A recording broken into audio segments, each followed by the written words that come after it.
Friends, இன்னைக்கு நாம் வந்து ஆந்திரா பருப்பு பொடி செஞ்சு காட்டுறேன். ஆந்திரா ஸ்டைல் பருப்பு பொடி. அதுக்கு என்ன வேணும்னா, தோரம்பருப்பு 1 கப்பு. அது இப்போ எதால் எடுக்கிறோமோ அதால் அப்படி அப்படியே குறைச்சிக்கிட்டே வாங்க. இது தோரம்பருப்பு 1 கப்பு, அங்கே கடலைப்பருப்பு பாதி கப்பு, பைத்தம்பருப்பு அதுக்கு பாதி, அதுக்கப்புறம் ஒரே 1 ஸ்பூனு வெள்ளை உளுத்தம்பருப்பு, மிளகு 1 ஸ்பூனு, சீரகம் 1 ஸ்பூனு, ஒரு 10 பூண்டு பல், கருவேப்பிலை, காஞ்ச மிளகா ஒரு 8லேருந்து 10 வரைக்கும் ஒரு காஞ்ச மிளகா வேணும் நமக்கு. அவ்வளோதான் நம்மளுக்கு தேவையானது. வானலியை வச்சுங்க.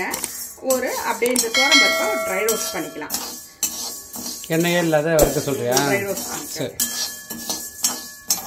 இந்த மாதிரி நல்லா சேப்பாக வறுத்துக்கணும். ட்ரை ரோஸ்ட் ஒவ்வொன்றுமே தனித்தனியாக பண்ணிக்கணும். தோரம்பருப்பு வறுத்தாச்சு. அடுத்தது நம்ம கடலைப்பருப்பு வறுக்க போகிறோங்க.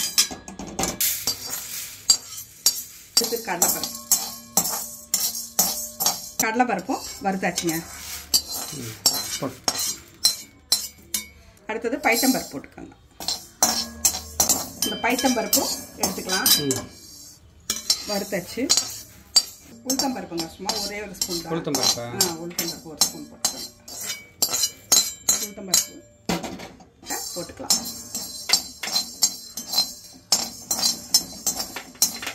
மிளகு சீரகம் நல்லா பொரியுதுல, அப்போ அதை போட்டுக்கலாம். காஞ்ச மிளகா, இதுலேயே இந்த பூண்டு, கருவேப்பிலை இதெல்லாம் இதுலேயே போட்டுக்கலாம்.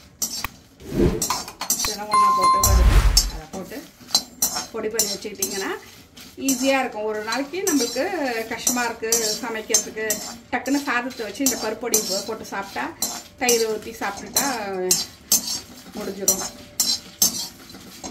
பெருங்காயத்தூளும் நல்லா போட்டுக்கோங்க. கொஞ்சம்